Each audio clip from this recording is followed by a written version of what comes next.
स्वागत है आपका मेरे चैनल ज्ञानधारा में। ये सिर्फ कहानी नहीं है, ये महादेव का सच है।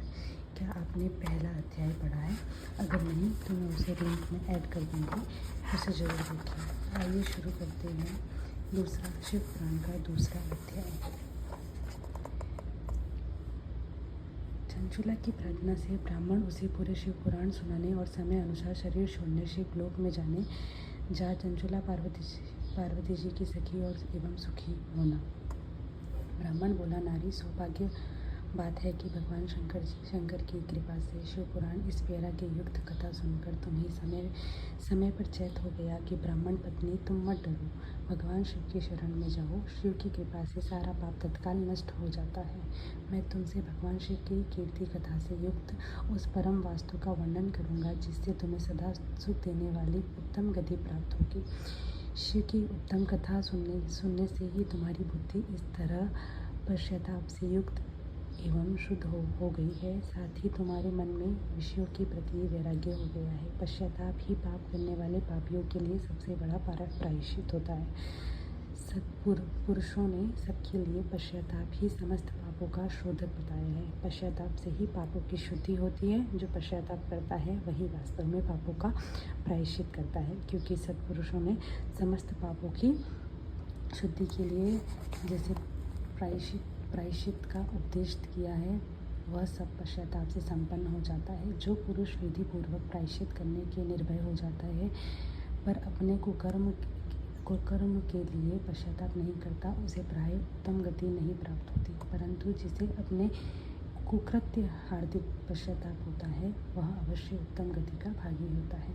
इसमें संशय नहीं कि शिव पुराण की कथा सुनने जैसे चित्त शुद्धि होता है, वैसे दूसरे उपन्यासों उपायों से नहीं होती। जैसे दर्पण साफ करने पर निर्मल हो जाता है, उसी प्रकार इस शिव पुराण की कथा से चित्त अत्यंत शुद्ध हो जाता है। इसमें संशय नहीं, मनुष्य को शुद्धि चित्त में जगदम्बा पार्वती सहित भगवान शिव की विराजमान रहते हैं। इससे वह विशुद्धतात्मक पुरुष श्रीशाम सदाशिव के पद को प्राप्त होता है। इस उत्तम कथा का श्रवण समस्त मनुष्य के लिए कल्याण का बीज है।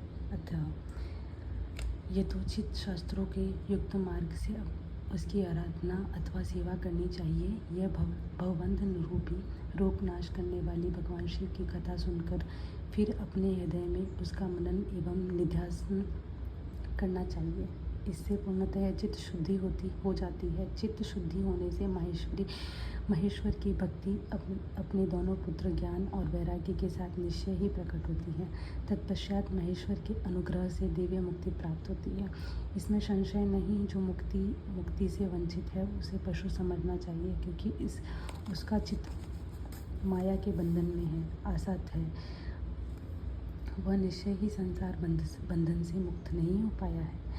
ब्राह्मण पत्नी, इसलिए तुम विषयों से मन को हटा लो और भक्ति भाव में भगवान शंकर की इस परम पावन कथा को सुनो। परमात्मा शंकर की इस कथा को सुनने से तुम्हारी चित्त शुद्धि होगी और इससे तुम्हें मोक्ष की प्राप्ति हो जाएगी। जो निर्मल चित्त से भगवान शिव के चरण अरविंदों का चिंतन करता है, उसकी ही एक ही जन्म में मुक्ति हो जाती है। यह मैं तुमसे सत्य सत्य कहता हूँ। सूत जी कहते हैं, शौनक जी इतना कहकर वह श्रेष्ठ शिवभक्त ब्राह्मण चुप हो गए। उनका हृदय करुणा से आर्द्र हो गया। वह शुद्ध चित्त महात्मा भगवान शिव के ध्यान में मग्न हो गए। तदंतर बिंदु की पत्नी चंचुला मन ही मन प्रसन्न हो उठी। ब्राह्मण उक्त उपदेश सुनकर उसके नेत्रों से आनंद के आंसू छलक आए थे। वह ब्राह्मण पत्नी चंचुला हर्ष भरे हृदय से उन श्रेष्ठ ब्राह्मणों के दोनों चरणों में गिर पड़ी और हाथ जोड़कर बोली, मैं कृतार्थ हो गई। तत्पश्चात उठकर वैराग्य युक्त उत्तम बुद्धि वाली वह स्त्री, जो अपने पापों के कारण आतंकित थी, उन महान शिव भक्त ब्राह्मण हाथ जोड़कर गदगद वाणी में बोली। चंचुला ने कहा, ब्राह्मण, शिव भक्तों में श्रेष्ठ स्वामीन आप धन्य हैं, परमार्थदर्शी हैं, सदा परोपकार में लगे रहते हैं, इसलिए श्रेष्ठ साधु पुरुषों में प्रशंसा के योग्य हैं। साधु मैं नरक में समुद्र में गिर रही हूँ, आप मेरे उद्धार कीजिए। पौराणिक अर्थ तत्व से संपन्न जिस सुंदर शिव पुराण की कथा सुनकर मेरे मन में संपूर्ण विषयों से वैराग्य उत्पन्न हो गया है, कि शिव पुराण सुनने के लिए इस समय मेरे मन में बड़ी श्रद्धा हो रही है। सूत जी कहते हैं, ऐसा कहकर हाथ जोड़ उनका अनुग्रह पाकर चंचुला उस शिव पुराण की कथा को सुनने की इच्छा मन में लिए उन ब्राह्मण देवता की सेवा में तत्पर वहाँ रहने लगी। तदंतर शिव भक्तों में श्रेष्ठ और शुद्ध बुद्धि वाले उन ब्राह्मण देव ने उसी स्थान पर उस स्त्री को शिव पुराण की उत्तम कथा सुनाई। इस प्रकार इस गोकर्ण नामक महाक्षेत्र में उन्हीं श्रेष्ठ ब्राह्मण से उसने शिव पुराण की वह परम उत्तम कथा सुनी, जो भक्ति, ज्ञान और वैराग्य बढ़ाने वाली तथा मुक्ति देने वाली। उस परम उत्तम कथा को सुनकर वह ब्राह्मण पत्नी अत्यंत कृतज्ञ हो गई। उसका चित्त शीघ्र ही शुद्ध हो गया। फिर भगवान शिव के अनुग्रह से उसके हृदय में शिव के सगुण रूप का चिंतन होने लगा। इस प्रकार उसने भगवान शिव में लगी रहने वाली उत्तम बुद्धि पाकर शिव के सच्चिदानंदमय स्वरूप का बारंबार चिंतन किया। तत्पश्चात समय के पूरा होने पर भक्ति, ज्ञान, वैराग्य से युक्त हुई चंचुला ने अपने शरीर बिना किसी कष्ट के त्याग दिया। इतने में ही त्रिपुर शत्रु भगवान शिव का भेजा हुआ एक हृदय दिव्य विमान द्रुत गति से वहाँ पहुँचा, जो उसने अपने गणों से संयुक्त भांति भांति के शोभा साधनों से संपन्न था। चंचुला उस विमान पर आरूढ़ हुई। भगवान शिव के श्रेष्ठ पार्षद दोनों उसे तत्काल शिवपुरी में पहुंचा दिया। उसके सारे मल धुल गए। वह दिव्य रूप धारिणी दिव्यांगनी हो गई। उसके दिव्य अवयव उसकी शोभा बढ़ाते थे। मस्तक पर अर्धचंद्र का मुकुट धारण किए गए वह गौरांगी देवी शोभाशाली दिव्य आभूषणों से विभूषित थी। शिवपुरी में पहुंचकर उसने सनातन देवता त्रिनेत्रधारी महादेव जी को देखा। सभी मुख्य देवता उनकी सेवा में खड़े थे। गणेश, भृंगी, नंदीश्वर, वीरभद्रेश्वर आदि उनकी सेवा में उत्तम भक्ति भाव से उपस्थित थे। उनकी अंग कांति करोड़ों सूर्य के समान प्रकाशित हो रही थी। कंठ में नील चिन्ह शोभा पाता है। 5 मुख और प्रत्येक मुख में 3 नेत्र। मस्तक पर अर्धचंद्रकार मुकुट शोभा देता है। उन्होंने अपने वामंग भाग में गौरी देवी को बिठा रखा था, जो विद्युत पुंज के समान प्रकाशित थी। गौरीपति महादेव जी की कांति कपूर के समान गौर थी। उनका सारा शरीर श्वेत भस्म से भसित था। शरीर पर श्वेत वस्त्र शोभा पा रहे थे। इस प्रकार परम उज्ज्वल भगवान शंकर को दर्शन करके वह ब्राह्मण पत्नी चंचुला बहुत प्रसन्न हुई। अत्यंत प्रतियुक्त होकर उसने बड़ी उतावली के साथ भगवान को बारंबार प्रणाम किया। फिर हाथ जोड़कर वहाँ बड़े प्रेम और आनंद और संतोष से युक्त हो मिलित भाव से खड़ी हो गई। अपने नेत्र आनंदाश्रुओं की अविरल धारा बहने लगी तथा संपूर्ण शरीर में रोमांच हो गया। उस समय भगवती पार्वती और भगवान शंकर ने उसे बड़ी करुणा के साथ अपने पास बुलाया और सौम्य दृष्टि से उसकी ओर देखा। पार्वती जी ने तो दिव्य रूप धारिणी बिंदु गए प्रिय चंचुला को प्रेम पूर्वक अपनी सखी बना लिया। वह उस परम आनंद में ज्योति स्वरूप सनातन धाम में अविचल निवास पाकर दिव्य सुख से संपन्न हो अक्षय सुख का अनुभव करने लगी। चंचुला प्रयत्न से पार्वती जी आज्ञा पाकर तंबूरका विंध्य पर्वत पर शिव पुराण की कथा सुनकर बिंदुका का पिशाचों ने सुधार करना और उन दोनों दाम्पत्य का शिव धाम में सुखी होना। यह है अध्याय 3। शिव जी बोले, शौनक, एक दिन परम आनंद में निमग्न हुई चंचुला ने उमा देवी के पास जाकर प्रणाम किया और उन दोनों हाथ जोड़कर अपनी स्तुति करने लगी। चंचुला बोली, गिरिराज नंदिनी स्कंद माता उमे, मनुष्यों ने सदा आपके सेवन किया है। समस्त सुखों में देने वाले शुभ प्रिय आप ब्रह्म स्वरूपिणी हैं। विष्णु और ब्रह्मा आदि देवताओं द्वारा सेव्य और आप ही सगुणा निर्गुणा हैं तथा आप ही सुषमा सच्चिदानंदिनी स्वरूपिणा आद्य प्रकृति हैं। आप ही संसार की सृष्टि, पालन और संहार करने वाले हैं। तीनों गुणों का आश्रय भी आप हैं। ब्रह्मा, विष्णु, महेश्वर इन तीनों देवताओं का आवास स्थान तथा उनकी उत्तम प्रतिष्ठा करने वाली पराशक्ति आप ही हैं। सूत जी कहते हैं, शौनक जिस सदगति प्राप्त हो चुकी थी वह चंचुला इस प्रकार महेश्वर पत्नी उमा की स्तुति करके सिर झुकाए चुप हो गई। उसके नेत्रों में प्रेम के आंसू मढ़ाए थे। तब करुणा से भरी हुई शंकर प्रिय भक्त वत्सला पार्वती देवी ने चंचुला के संबोधित करके बड़े प्रेम से इस प्रकार कहा। पार्वती बोली, सखी चंचुले सुंदरी, मैं तुम्हारी की गई इस स्तुति से बहुत प्रसन्न हूँ। बोलो क्या वर मांगती हो? तुम्हारे लिए मुझे कुछ भी आदेय नहीं। चंचुला बोली, निष्पाप गिरिराज कुमारी, मेरे पति बिंदु इस समय कहाँ हैं? उनकी कैसी गति हुई है यह मैं नहीं जानती। कल्याणमयी दीन वत्सल, मैं अपने उन पतिदेव जिस प्रकार संयुक्त हो सकूं वैसा ही उपाय कीजिए। महेश्वरी महादेवी, मेरे पति एक शूद्र जातीय वैश्याओं के प्रति आसक्त थे और पापों में ही डूबे रहते थे। उनकी मृत्यु मुझ में पहले ही हो गई। न जाने वह किस गति को प्राप्त हुए। गिरिजा बोली, बेटी, तुम्हारा बिंदुक नाम वाला पति बड़ा पापी था। उसका अंतकरण बड़ा ही दूषित था। वेश्याओं के उपभोग करने वाले महामूढ़ मरने के बाद नरक में बड़ा अगणित वर्षों तक नरक में नाना प्रकार के दुख भोगकर वह पापात्मा अपने शेष पापों का भोगने के लिए विंध्याचल पर्वत पर पिशाच हुआ है। इस समय वह पिशाच अवस्था में ही है और नाना प्रकार के कलेश उठा रहा है।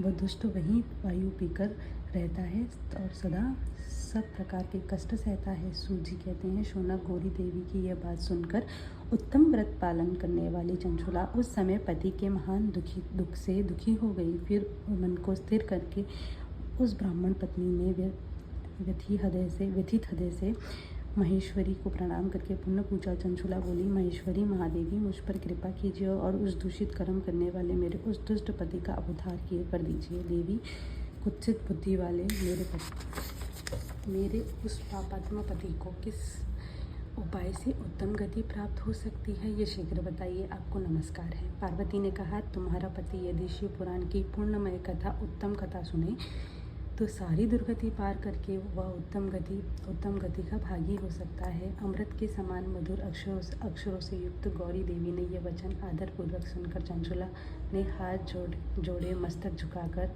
उन्हें बारंबार प्रणाम किया और अपने पति के समस्त पापों की शुद्धि तथा उत्तम गति की प्राप्ति के लिए पार्वती देवी से ये प्रार्थना की कि मेरे पति को शिव पुराण सुनाने की व्यवस्था होनी चाहिए।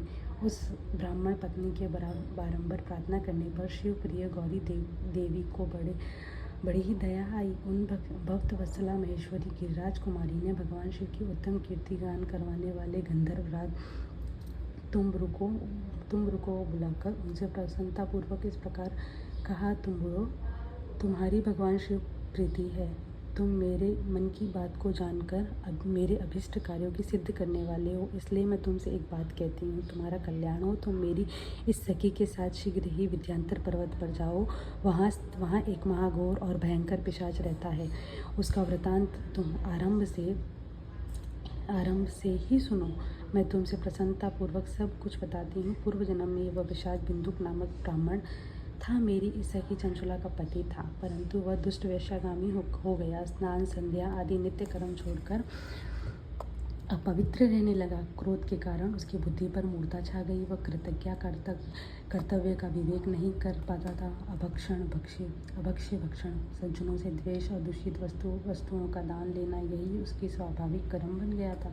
वह अस्त्र शस्त्र लेकर हिंसा करता, बाएं हाथ से खाता, दीनों को सताता, क्रूरतापूर्वक पराये घरों में आग लगा देता, चांडालों से प्रेम करता, प्रतिदिन वेश्याओं के संपर्क में रहता। बड़ा दुष्ट था वह पापी अपनी पत्नी का परित्याग करके दुष्टों के संगमों की आनंद मांगता।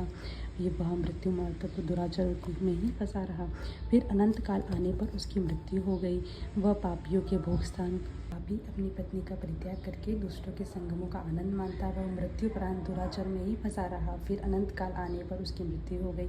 वह पापियों के भोगस्थान का घोर यमपुर में वहाँ बहुत से नरकों का उपभोग करके वह दुष्टात्म जीव इस समय विंध्याचल पर्वत पिशाच बना हुआ है।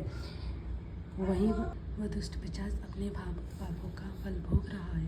तुम उसके आगे यत्नपूर्वक शिव पुराण की कथा, उस दिव्य कथा का प्रवचन करो जो परम पुण्य तथा समस्त पापों का नष्ट करने वाली है। शिव पुराण की कथा श्रवण सबसे उत्कृष्ट पुण्य कर्म है। उससे उसका हृदय शीघ्र ही समस्त पापों से शुद्ध हो जाएगा। वह प्रेत योनि का परित्याग कर देगा। उस दुर्गति से मुक्त होने पर बिंदुक नामक पिशाच मेरी आज्ञा से विमान पर बिठाकर तुम भगवान शिव के समीप ले जाओ। सूत जी कहते हैं, शौनक महेश्वरी उमा के पति इस प्रकार आदेश देने पर गंधर्वराज तंबूरो मन ही मन बड़े प्रसन्न हुए। उन्होंने अपने भाग्य की सराहना की। तत्पश्चात उस पिशाच की सती साध्वी पत्नी चंचुला के साथ विमान पर बैठकर नारद के प्रिय मित्र तंबूरे वेगपूर्वक विंध्याचल पर्वत पर गए। वहाँ पिशाच रहता था। वहाँ उन्होंने उस पिशाच को देखा। उसका शरीर विशाल था, ठोड़ी बहुत बड़ी थी। वह कभी हंसता, कभी रोता, कभी उछलता था। उसकी आकृति बड़ी विकराल थी। भगवान शिव की उत्तम कीर्ति का गान करने वाले महाबली तंबूरे ने उस अत्यंत भयंकर पिशाच को पाशों द्वारा बांधकर तदनंतर तंबूरे ने शिव पुराण की कथा भाषने का निश्चय करके महोत्सव युक्त स्थान और मंडप आदि की रचना की। इतने में ही संपूर्ण लोकों में बड़े वेग से यह प्रचार हो गया कि देवी पार्वती की आज्ञा से एक पिशाच को उद्धार करने के लिए उद्देश्य से शिव पुराण की उत्तम कथा सुनाने के लिए तंबूरे विंध्याचल पर्वत गए हैं। फिर तो उस कथा को सुनने के लिए लोभ से बहुत सी देव ऋषि भी शीघ्र ही वहां पहुंच गए। आदरपूर्वक शिव पुराण सुनने के लिए आए हुए लोगों का उस पर्वत पर बड़ा अद्भुत और कल्याणकारी समाज जुट गया। फिर तंबूरों ने उस पिशाच को पाशों से बांधकर आसन पर बिठाया और हाथों में वीणा लेकर गौरीपति की कथा गान आरंभ किया। पहली अर्थात विदेश्वरी संहिता से लेकर 7वीं वायु संहिता तक महात्म्य सहित शिव पुराण की कथा उन्होंने स्पष्ट वर्णन किया। 7 संहिताओं से सहित शिव पुराण का आदर पूर्वक श्रवण करके वह सभी श्रोता पूर्वक कृतार्थ हो गए। उस परम पूर्ण शिव पुराण को सुनकर उस पिशाच ने अपने सारे पापों को धोकर उस पैशाचिक शरीर को त्याग दिया। फिर तो शीघ्र ही उसका रूप दिव्य हो गया। अंग कांति गौरवर्ण की हो गई। शरीर पर श्वेत वस्त्र और सब प्रकार की पुरुषोचित आभूषण उसने अंगों का उद्भासित करने लगा। वह त्रिनेत्रधारी चंद्रशेखर स्वरूप में हो गया। वह प्रकार दिव्य देहधारी होकर श्रीमान बिंदुक अपनी प्राण वल्लभा चंचुला के साथ स्वयं ही पार्वती वल्लभ भगवान शिव का गुणगान करने लगा। उसकी स्त्री इस प्रकार दिव्य रूप से सुशोभित देख वह सभी देवर्षि बड़े विस्मित हो गए। उनका चित्त परमानंद से परिपूर्ण हो गया। भगवान महेश्वर का वह अद्भुत चरित्र सुनकर वह सभी श्रोता परम कृतार्थ हो गए। प्रेम पूर्वक श्री शिव का यशोगान करते हुए अपने अपने धाम चले गए। दिव्य रूपधारी श्रीमान बिंदुक भी सुंदर विमान पर अपनी प्रियतमा के साथ बैठकर सुखपूर्वक आकाश में स्थित हो बड़ी शोभा पाने लगे। तदंतर महेश्वर सुंदर एवं मनोहर गुणों का गान करता हुआ वह अपनी प्रियतमा तथा तंबूरी के साथ शीघ्र ही शिवधाम जा पहुंचा। वहाँ भगवान महेश्वर तथा पार्वती देवी ने प्रसन्नतापूर्वक बिंदु का बड़ा सत्कार किया और अपना पार्षद बना लिया। उसकी पत्नी चंचुला पार्वती जी की सखी हो गई और उस घनीभूत ज्योति स्वरूप परमानंद सनातन धाम से अविचल निवास पाकर वह दोनों दंपति परम सुखी हो गए। अध्याय 4 सुनने के लिए बने रहिए मेरे चैनल ज्ञानधारा पे।